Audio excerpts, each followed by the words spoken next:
സാലൂസ് വേൾഡിൻ്റെ പുതിയൊരു കൃഷി വീഡിയോയിലോട്ട് എല്ലാവർക്കും സ്വാഗതം. ഇന്നത്തെ നമ്മുടെ വീഡിയോ കുറച്ച് തക്കാളി തൈകൾ പാകി കിളിർപ്പിച്ച് വെച്ചതുണ്ട് കേട്ടോ. അപ്പോൾ അത് നമുക്ക് ഗ്രോ ബാഗിൽ എങ്ങനെയാണ് നടുന്നത് എന്ന് നോക്കാം.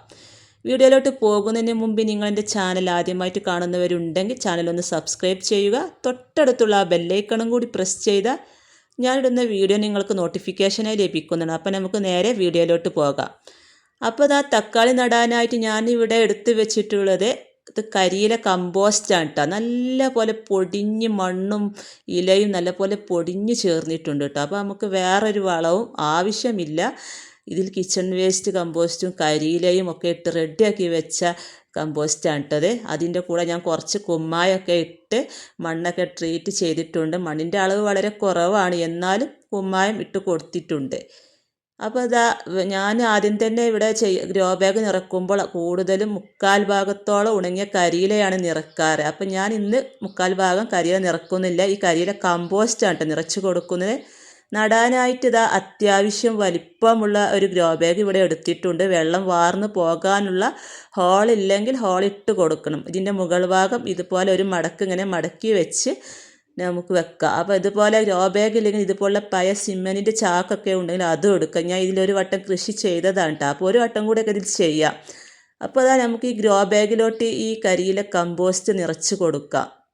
ഈ കരിയില കമ്പോസ്റ്റ് ഇല്ലെങ്കിൽ ഉണങ്ങിയ കരിയില ഒരു ഭാഗത്തോളം നിറച്ച് നമുക്ക് കുമ്മായമൊക്കെ ഇട്ട് ട്രീറ്റ് ചെയ്ത മണ്ണ് നിറച്ച് കൊടുത്തിട്ട് അതിലോട്ട് വളമായിട്ട് ചാണകപ്പൊടി, എല്ലുപൊടി, വേപ്പിൻ പിണ്ണാക്കൊക്കെ ഇട്ട് കൊടുത്ത് വേണം നമുക്ക് തൈകൾ നടാനായിട്ട്. അപ്പോൾ ഞാൻ ഇതിലോട്ട് ഈ കരിയില കമ്പോസ്റ്റ് ഒരു ഭാഗത്തോളം നിറച്ച് കൊടുക്കുകയാണ് കേട്ടോ. നമ്മൾ ഇത്രയും നിറച്ച് കൊടുത്താൽ മതി. പിന്നെ നമ്മുടെ ചെടി വളർന്നു വരുന്നതിനനുസരിച്ച് നമുക്ക് അതിലോട്ട് വളവും മണ്ണും ഇട്ട് കൊടുക്കാനുള്ളതാണ്. അപ്പോൾ നമ്മൾ ഒരിക്കലും ഗ്രോ ബാഗ് നിറയെ നിറച്ച് കൊടുക്കരുത്. ഇതുപോലെ ഭാഗത്തോളം വേണം നിറച്ച് കൊടുക്കാനായിട്ട്.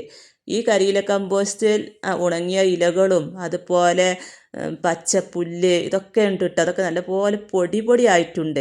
ഞാൻ ഇതിലോട്ട് ചാണകപ്പൊടി, എല്ലുപൊടിയും വേപ്പിൻ പിണ്ണാക്കും കൂടി കൂട്ടുള്ള ഒരു ജൈവവളമാണ് കേട്ടത്. വെവ്വേറെ ആക്കി ഇട്ട് കൊടുക്കുന്നില്ല, എല്ലാം കൂടെ ഉള്ള ഒരു പാക്കറ്റാണിത്. ഇത് നമുക്ക് എല്ലാ വളങ്ങളും വിൽക്കുന്ന കടകളിലും വാങ്ങിക്കാൻ കിട്ടും. കിലോക്ക് 50 രൂപയാണ് വില വരുന്നത്. അപ്പോൾ ഇതെല്ലാം കൂടെ മിക്സ് ഉള്ളത് കൊണ്ട് നമ്മൾ വെവ്വേറെ ഇടുന്ന ആവശ്യമില്ല. അപ്പോൾ ഈ മണ്ണും ഈ വളവും എല്ലാം കൂടെ ഒന്നും കൂടെ നല്ലതുപോലെ ഒന്ന് മിക്സാക്കി എടുക്കുകയാണ്.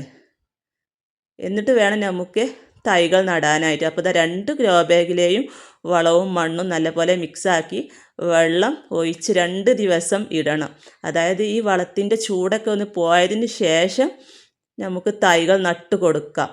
അപ്പോൾ 2 ദിവസത്തിന് ശേഷം ഇതിലോട്ട് തൈകൾ നടാം. അപ്പോൾ ഇത് കണ്ടോ, മണ്ണൊക്കെ നല്ല കട്ട പിടിക്കാത്ത നല്ല ഇളക്കമുള്ള നല്ല വളക്കൂറുള്ള മണ്ണാണ് കേട്ടോ. അതിലോട്ട് വേണം തൈകൾ നടാനായിട്ട്. ഈ കരിയില കമ്പോസ്റ്റ് ഇല്ലെങ്കിൽ ചകിരിച്ചോറ് ഇട്ട് കൊടുക്കണം, അല്ലെങ്കിൽ മണ്ണൊക്കെ കട്ട പിടിച്ച് പോവും. ഞാൻ അത്യാവശ്യം വലിയ ഗ്രോ ബാഗ് ആയതുകൊണ്ട് തന്നെ 2 തൈകൾ വെച്ചാണ് കേട്ടോ നട്ട് കൊടുക്കുന്നത്. ചെറിയ ഗ്രോ ബാഗിലൊക്കെ ആണെങ്കിൽ ഒരു തൈ വെച്ച് നട്ട് കൊടുത്താൽ മതി. ഞാനിവിടെ 2 വെച്ചാണ് ഓരോന്നിലും നട്ട് കൊടുക്കുന്നത്. നമ്മൾ ഇത്രയും താഴ്ത്തിയിട്ട് വേണം ഇത് നട്ട് കൊടുക്കാനായിട്ട്.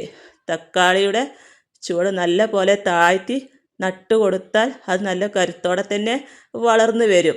ഇങ്ങനെ തൈ നട്ട് കൊടുത്തതിന് ശേഷം നമ്മൾ എന്താ ചെയ്യേണ്ടതെന്ന് വെച്ചാൽ സ്യൂഡോമോണസ് ലായനി 20 ഗ്രാം 1 ലിറ്റർ വെള്ളത്തിൽ കലക്കി ചെടികൾക്ക് ഒഴിച്ചു കൊടുക്കാം. വാട്ടരോഗത്തിൽ നിന്നൊക്കെ ചെടിയെ രക്ഷിക്കാൻ ഒത്തിരി നല്ലതാണ് ഈ സ്യൂഡോമോണസ് ലായനി.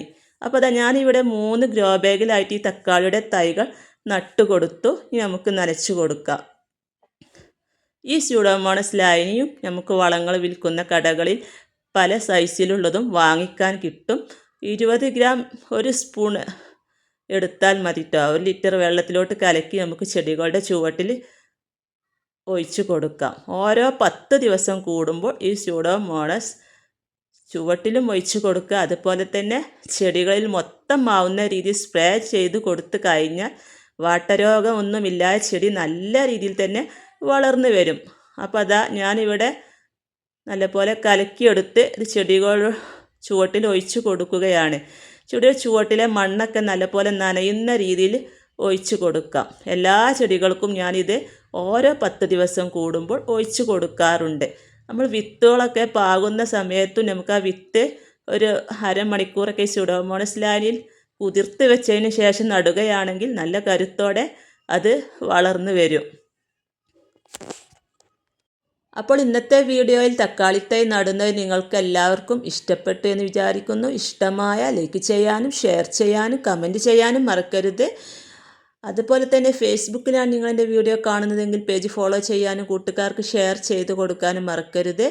അപ്പോൾ അടുത്ത പുതിയൊരു വീഡിയോ ആയിട്ട് വരുന്നത് വരെ വീണ്ടും കാണാം.